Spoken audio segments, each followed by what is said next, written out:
you go crazy.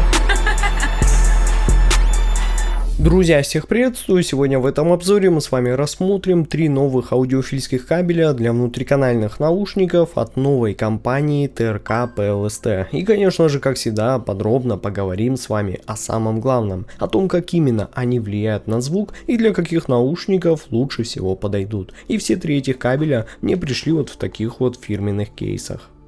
Ну и смотрите, друзья, все 3 модели здесь получили коннекторы 2-пин, балансный штекер на 4,4 мм джек и используют одинаковую, но качественную фурнитуру. Поэтому основные различия здесь кроются по большей части в расцветке, в составе и характере их звучания. И первый кабель это TRK-31 стоимостью около 8000 рублей. И это 4-жильный кабель, выполненный вот в такой вот приятной коричневой расцветке. Он достаточно легкий и удобный в использовании. А в его составе используется сплав серебра и палладия в сочетании с монокристаллическим серебром, что уже выглядит весьма серьезно для данной ценовой категории. Ну а следом идет TRK-29, который стоит примерно столько же, но здесь перед нами уже чуть более массивный и 8-жильный кабель, вот в такой вот темно-зеленой расцветке. А в качестве проводника он уже использует позолоченный палладий в сочетании 7N-OCC. Ну и последний участник сегодняшнего обзора это TRK-39 стоимостью около 6700 рублей. И это тоже 4-жильный кабель в фиолетовой расцветке,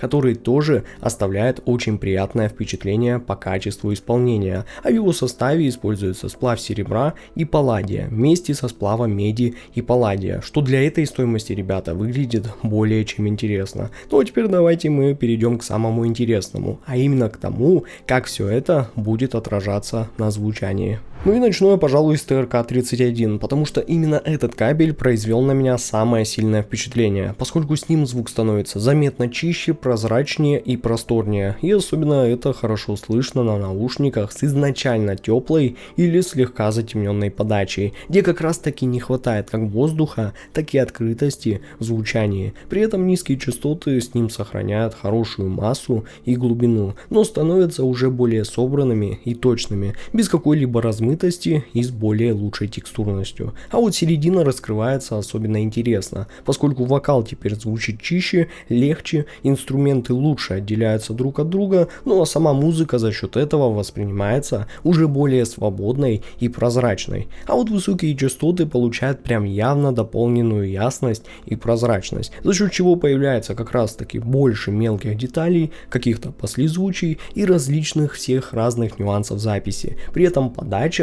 точно не становится какой-то резкой или утомительной, даже на более ярких наушниках. И все это в итоге очень хорошо отражается на звуковой сцене, которая ощущается теперь шире, глубже и заметно воздушнее. В общем, этот кабель я бы назвал самым техничным кабелем в сегодняшней подборке. А вот TRK-29 показал себя уже совершенно иначе. Если первый кабель делает акцент на прозрачности и легкости, то здесь подача ощущается более плотной, насыщенной и намного теплее, за счет чего бас становится куда весомее и фундаментальнее. И у него появляется прям крайне приятная упругость и хорошая фактура с панчем, причем даже на менее басовитых моделях. А середина с этим кабелем подается более телесно и насыщенно, за счет чего вокал воспринимается эмоционально и как бы немного выйдя поближе к слушателю. При этом детализация с этим кабелем точно никуда не исчезает, просто музыка подается уже более плавно и комфортно, что особенно будет заметно на высоких частотах, которые здесь